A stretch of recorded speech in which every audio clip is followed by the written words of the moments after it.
So I think officially nuts. It is Monday and I have a crazy sewing project, personal, that I am going to try and attempt to finish by Friday. So we are going to De Smet, South Dakota, next week.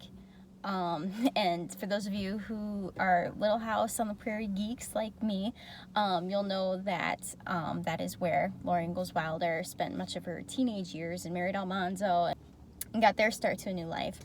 And as they were prepping to get married, she made a brown poplin dress. And there is a chapter in the 8th book of her series of these happy golden years. Talks about, and is entitled The Brown Poplin. So I have all of the undergarments that I need, which you can see in the Foundations of Society video. So I don't have to worry about that. I just ordered the bustle, the knee-length bustle that I'll be getting by Wednesday, and then also the hat that's also talked about on page 163. But on 162, they talk about the dress specifically. So I'm here at Joann Fabrics. I'm about to buy the brown fabric, all of the fabrics I need to finish this, and the ribbons to finish off the bonnet. So we're about to go into the store. I'm gonna find what we need, and hopefully I can. Here we go.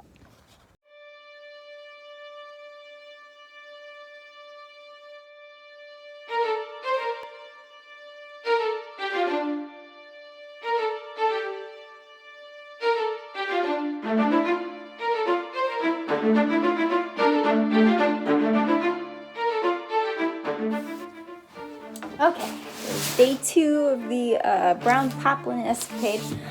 So now I've been looking at research about what polonaises looked like back in Victorian times, and this picture was what I found as far as her description, because she said it came down, buttoned down to the front, and then fell down to the bottom, flounced. So can't find patterns like that really. So I have this pattern, which is Butterick 6400. So of all the descriptions that match the dress, this one seemed to be the closest. So I'm going to cut this one, but then I'm going to lengthen the front and back pieces, and the math should work out. So I'm going to be cutting the fabric now. I bought lots of fabric. Let me see, here. Let's see. I didn't fold it. I just got it right out of the dryer. So I got this 108-inch wide brown cotton.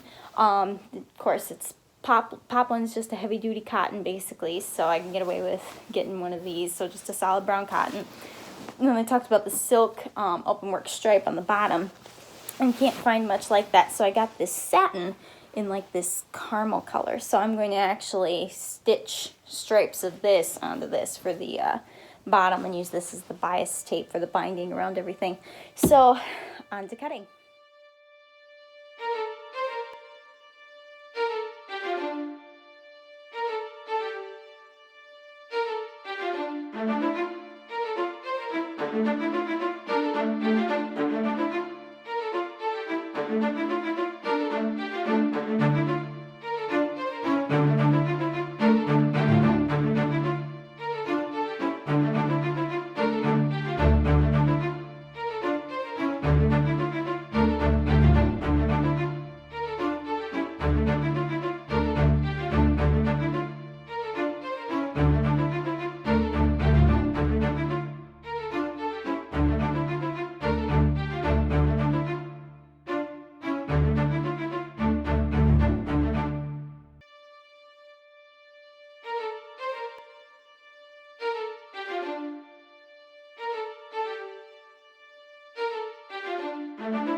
we are one delivery down. I got my bustle, so I'm going to unwrap it and see how it looks.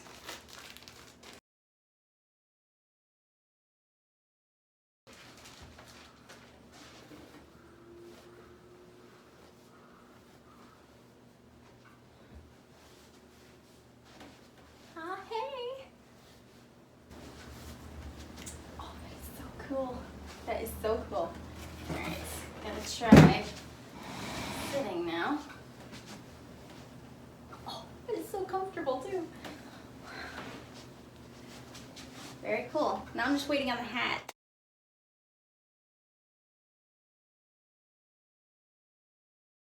So today I'm working on putting the polonaise together.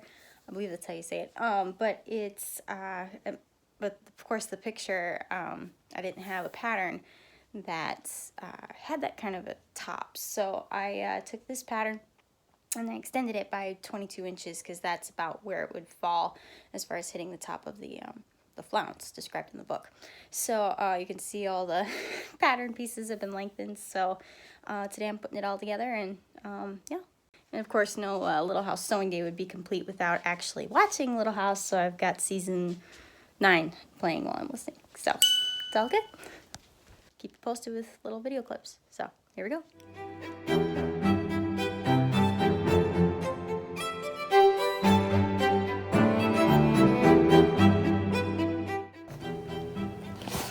Alright, so the next bit, since I got the hat, now I need to add the lining to it.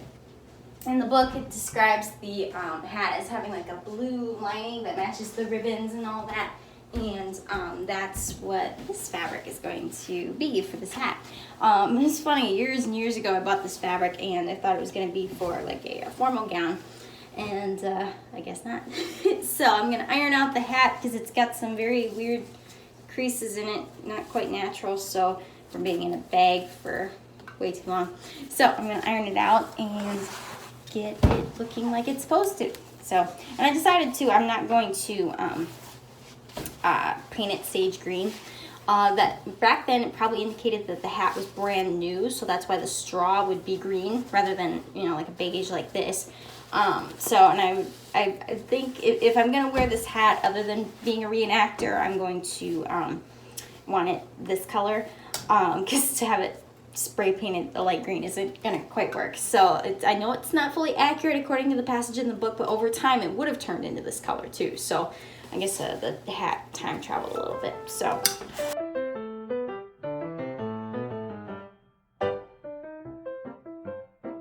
already starting to behave.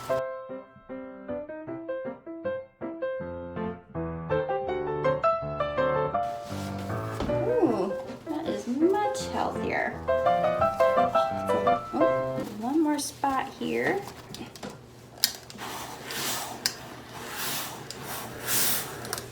Be careful when you get the steamer that close to your hand. That can really hurt potentially. Oh, look at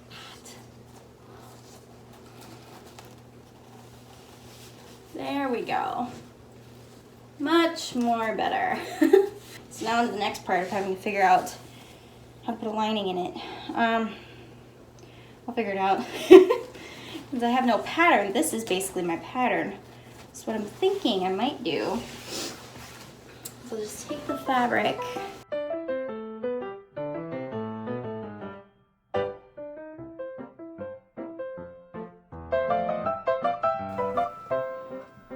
Trim all the stray threads away. It looks like something. So, oh, look at that. How cool is that? There we go. All right. So I just got to add the ribbons later as soon as I find the spool that I bought a few days ago. So, all right, so that's the hat. So, on to the dress.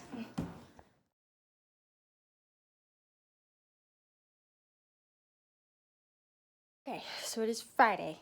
It's Friday, and I'm making some pretty good headway, but I'm not as far as I would like. Tonight at Hearthstone Historic House Museum, where I'm a volunteer, they have an event called Summer on the Veranda, where all the volunteers get to dress up in Victorian costumes and whatnot. So my goal is to finish this by tonight. We'll see, but here's what I have so far. So I have much of the polonaise done already. It looks pretty good. I have all of the buttonholes laid out. So, and it says it buttoned all the way down and then right about to the hips, and then it flared. So it fits the description pretty well. Nice bustle in the back. And it actually looks pretty good. I got the pleats coming down over the cages, and then I'm gonna tack this bustle point here, and then another one on this side. So it's coming along. I've got to add the buttonholes, the buttons, the collar, the silk around the wrists, and then the bottom hem, and I think that might be it as far as the top, and then move on to the underskirt. I'm not particularly looking forward to, I'm looking forward to the challenge, but I'm not looking forward to the time crunch, so we'll see how it goes.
That goes around the neck. I just made the collar out of the shimmery caramel gold and then lined it with the same brown. So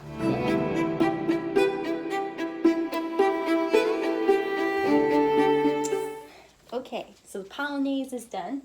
Here, let me move it out right here. So, like described in the book, we got the silk, quote unquote, around the neck. Got it around the wrists. And then we've also got it all the way around the bottom. And then turn it around. Got the nice big bustle butt here. And yeah, it's as close as I could get to this original picture. So I think I did pretty good considering what I had. So yeah, I just kind of stitched in the ditch here to get the bustle correct. And yeah, the satin around the whole bottom looks really good. So next is the underskirt, and my plan is to, because according to the description of the book, it was gored to fit over the bustle cage. So since I really want it to fit to this particular bustle that I have, I'm going to just basically take the fabric and just start plastering, pinning, and then cutting. No pattern really, just make it up as I go. So here it goes.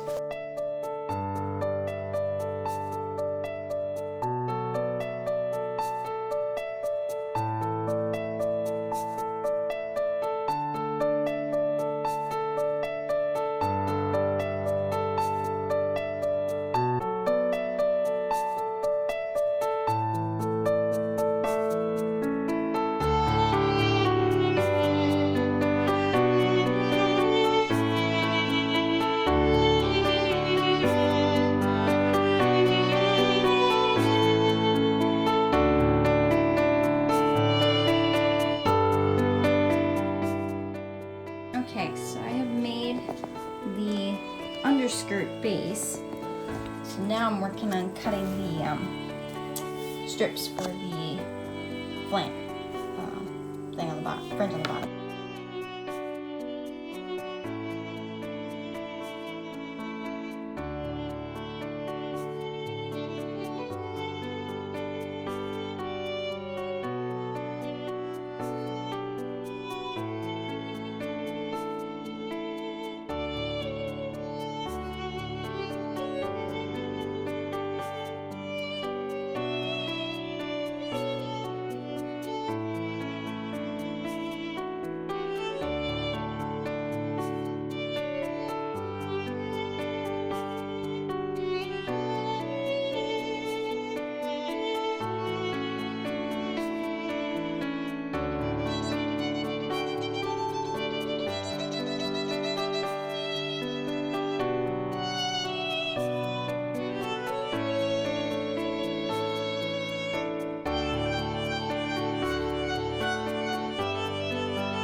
on, and I have 6 on now. There's 9 total, and figuring out how to do this faster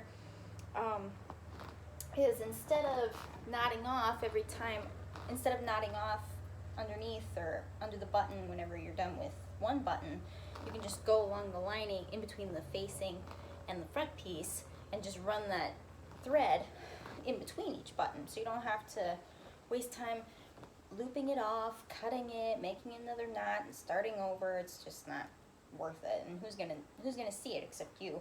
And even then, you're not gonna see it except it's between the lining and the front piece. You're not gonna notice. So I'm just using a heavy-duty nylon thread, and these buttons, sad to say, do not fit the description in the book, only because I couldn't get them in time. So they're just made out of, they look like wood, so they're little, I would say they'd fit what you might find in a store or a general store back then for buttons. That's just not what she described in the book. Hers are covered in the same brown fabric as the dress, but I couldn't find it at Joann Fabrics. So I guess it's a little bit more rustic. This is a little bit poorer than Laura Ingalls Wilder's original buttons, so, but that's okay. Hard part is I gotta be leaving for the event tonight pretty soon. I wanted this done, and it looks like I'll be getting there. So I got one more button to go. Good news is I got the hat done, which is exciting, and I've got the binding on this dress. I finished with the underskirt. I just need to put the hook and eye on there, and yeah, I'm really excited. I'm so excited. It looks really good so far, and I can't wait to try it all on. So keep you posted with more videos as I go. So, alright, I'm on the last hook of the hook and eyes, which means I'm almost done. Ooh.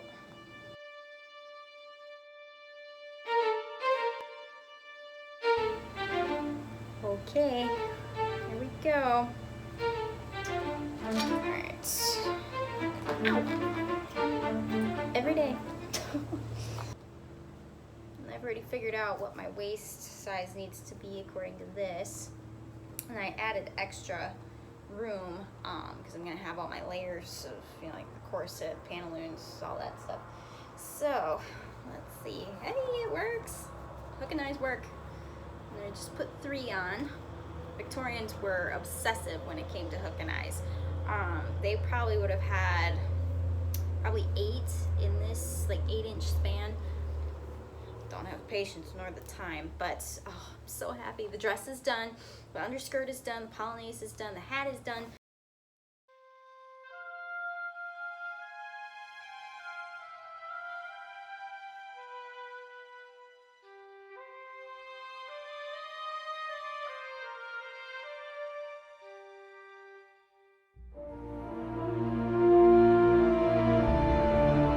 Okay, so we arrived in Zapsplat. I called the Homestead Museum for the Ingalls Homestead Museum yesterday to let them know what the Brown Poplin project is, and she's like, yeah, sure, you can take, well, first I asked if I could take any photos or video while I'm there. Oh yeah, sure. And then I launched into the Brown Poplin and what I wanted to do, and actually filmed myself getting dressed in the Brown Poplin in the same room that Laura did. And she said, oh yeah, that'd be fine. It's a recreated homestead building, because apparently the real one isn't around anymore. So I was like, okay. And she's just said, we probably have to do it after 2 hours. So you can either come before 9 in the morning, or you could stay after 7. So that's the plan tonight, is to actually do it. It's 4 o'clock now. We're just checking into the hotel. And yeah, so then we're gonna just go around Zapsplat, see some of the local stuff, and then be at the homestead by 6, because that's when the last wagon ride is. So, and then we're gonna just kind of hang around until 7 when the museum actually closes, and then she said there'll probably might be a couple people in and out, but we'll probably have much of the museum to ourselves so I can film this thing. So I'm very excited. I have lots of open space on the camera, and batteries mostly charged, so yeah, I'm very excited to put this dress on in a room that is at least on the same property that Laura Ingalls Wilder did back in the 1880s. I'm very excited. This dress, I've already put it on. I've already worn it to Hearthstone Museum event, and it was awesome. It's really comfortable. I mean, it's as comfortable as Victorian can be, but yeah, so I'm already, I'm seeing so many landmarks I've read about as a kid, and it's hard not to get choked up about it, but it's really quite cool, and I'm very excited. It's not only see it, but to actually kind of recreate what a very popular chapter in one of her books. So so yeah, I'll be videoing some of the sites, and yeah, I'll actually be filming getting dressed, and then intercut with actual reading of the passages as I get dressed. So I'm very excited. So I'll keep you posted.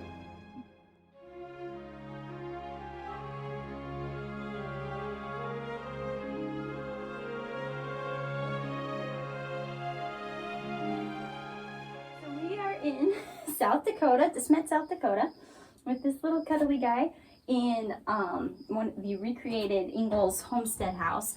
And that's really cool. They have kittens around because that's accurate to Little Town on the Prairie, if you'll read that. So I've gotten official permission to actually dress in how Laura described in these happy golden years of the brown poplin, layer by layer up. And I'll go through line by line in the, this cat is so cute. I'll go through line by line in the book, These Happy Golden Years, written by Laura Ingalls Wilder. She describes it, starting with her hair, what she did with that, and obviously I can't recreate it because at the time her hair was down to her, at least her hips, probably down to her knees, and brown, and she did it in a whole bunch of braids, so I'm just doing it, and mine looks like this, so it's not quite the same. So I'm doing it with a snood, which is about 1860s, but it was still, could probably pass for okay as far as accuracy. So I'm starting in the base layer, the chemise. And there's nothing underneath either. I'm trying to do this as accurately as possible. So it's basically a tube, and it's basically everyone's sweat barrier against all their nice clothes. So, okay, so let me find the chapter here. So I have as accurately as I can grab. I meant to grab white ones before we left, but I got brown ones, and they're all cotton. So there is kind of probably close to the same materials that they would have had back then. So usually they went up over the knee into the thigh area and were held up by garters and whatnot.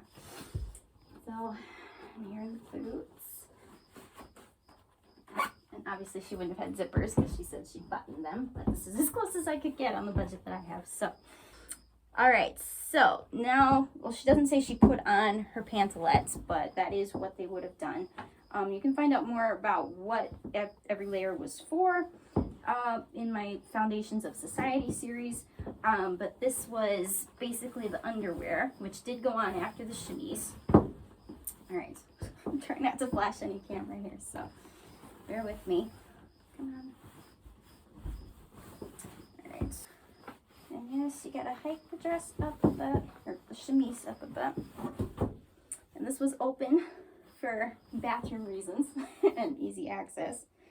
So then a drawstring, cinch up. Nothing showing there. Okay. All right. So then she describes an under petticoat, because a good lady back then wore at least 2 petticoats. So I got the first skirt.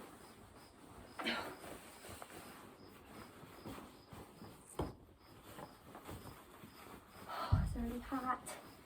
Already hot. Was she teaching at this point? Huh? Was she teaching at this point? Yes, she had already been teaching by this point, so she was probably 17.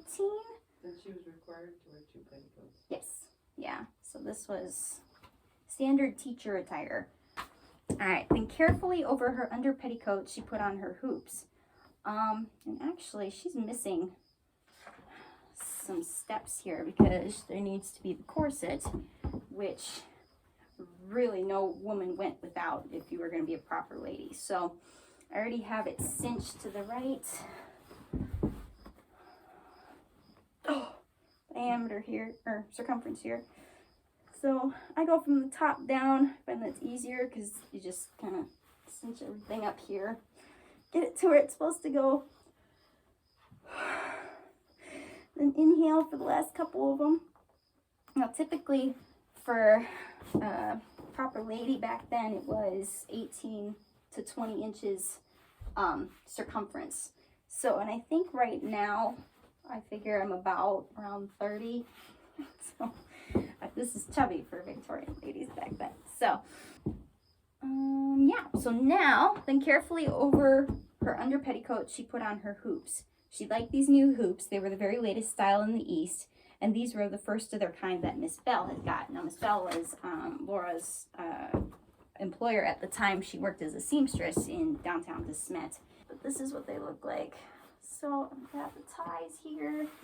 And this was what I found as far as research went, is based on her description and what was popular at the time. So it curved right down like this.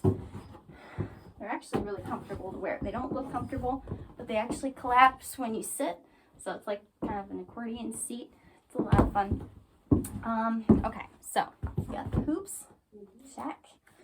Okay, so then carefully over all, she buttoned the best petticoat, and over the starched petticoat, she put on the underskirt of her new dress. So, because usually for the hoops, you just didn't want ridge by ridge showing all the way down. So that's what this layer was for. So, and even as a kid, I used to dress up like Laura, and I always found throwing the skirt over the head was a lot easier, and especially since I've become a historical reenactor, it's definitely a lot easier to throw them over the top. So, don't know how smooth that looks. It should look pretty smooth. So, and she did get dressed by herself. She didn't have any help. But usually higher up classes, you would have ladies helping them. Ooh. Now, and over all the starched petticoats, they probably a little flatter, but they've traveled all the way across Wisconsin, Minnesota, South Dakota, and back, so they are pretty wrinkled. She'd probably have it a lot more better than I'd have them right now. Okay, she put on her underskirt of her new dress. It was a brown cambric fitting smoothly over the top of the bustle and gored to flare smoothly over the hoops. At the bottom, just missing the floor, was a 12-inch wide flounce of the brown poplin bound with an inch-wide band of plain brown silk. The poplin was not plain poplin, but striped with an open work silk stripe. So that would be this piece. Okay. So this is the overskirt. I'm sorry, underskirt? Underskirt. I was just thinking it was the last skirt, so that's what I was calling it, an overskirt. All right, and I marked where the back was because I had to bustle this a particular way. I made this pattern from scratch, and I just basically pinned it up on the mannequin and prayed. So, all right. Okay. Oh, my thing goes you. All right.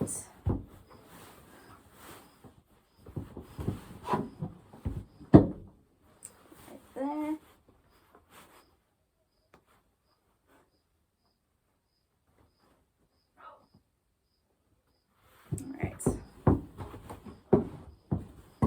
Eyes were the only real hook and eyes and buttons were the main fasteners back then. So let's see. Then over this underskirt and her starched white corset cover, Laura put on the polonaise. But let's get on the cotton corset cover first. If you happen to notice, I don't know if I'm flashing the camera or not, but I am not shaved underneath. Women did not start shaving underarms or legs until 1915, when Gillette decided we're selling to only 50% of the market. So then they had women in ads starting to show their underarms without any hair. So, of course, that would stand to reason Laura would not be shaved either. So, I decided to go retro. So, button down, and I can't button down all the way with how much fabric I've got here, but that is okay. Okay. And I am quite warm right now. Alright, so the polonaise, its smooth, long-fitted sleeves fitted her arms perfectly to the wrists, where a band of plain silk ended them. So, I had a hard time trying to find a pattern, and actually I didn't even attempt to look for a pattern because I didn't think I'd find one that matched this description very well. Because the pattern I did have that I ended up partly using was only a blouse that ended right about top thigh. So I just added 22 inches to the final length of it all, and then just made up the pattern as I went. So, all right, find the top of both. Let's see. I don't know how they did it. It's so hot. It's so hot. Yeah, what, it's like high 70s or 80s anyway.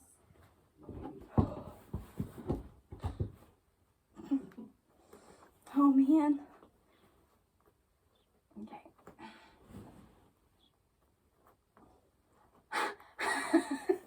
Oh god. It is hot.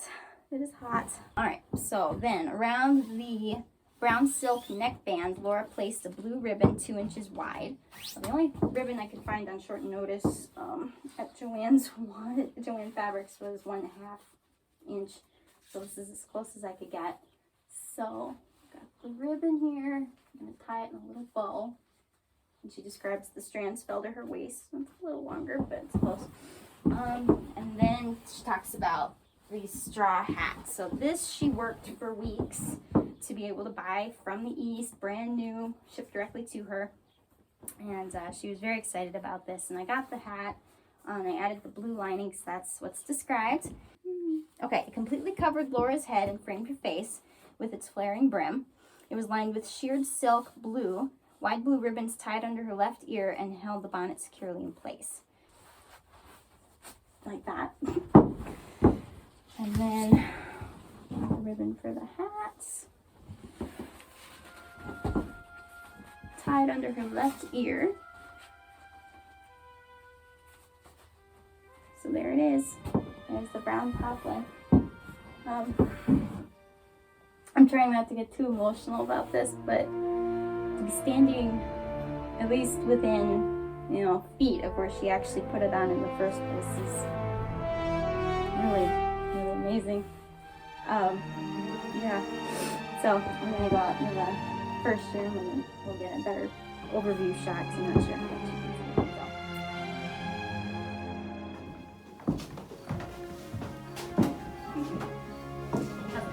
see. Looks great.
Okay, so I actually get to drive a wagon, which I've never done before, and I'm really excited to do it. Oh, that's cute, Pam.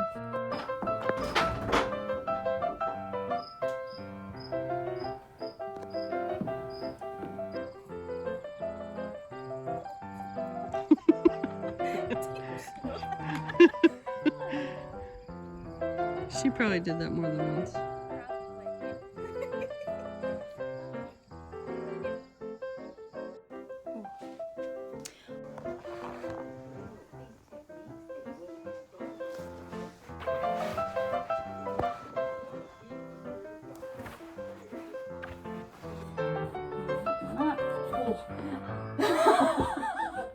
Did it show anything?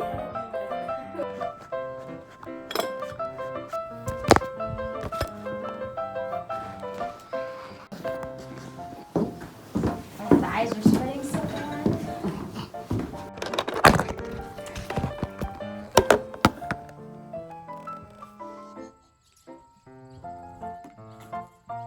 Let go. They're so fast. You need to find a ribbon here.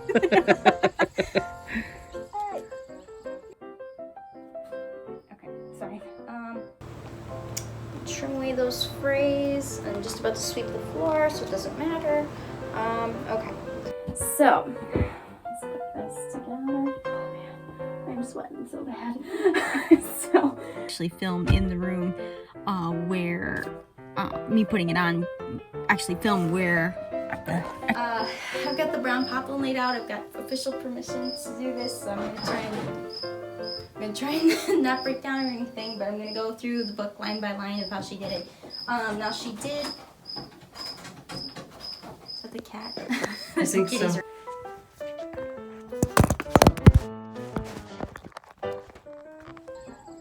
Oh. Uh-oh, the other one is trapped.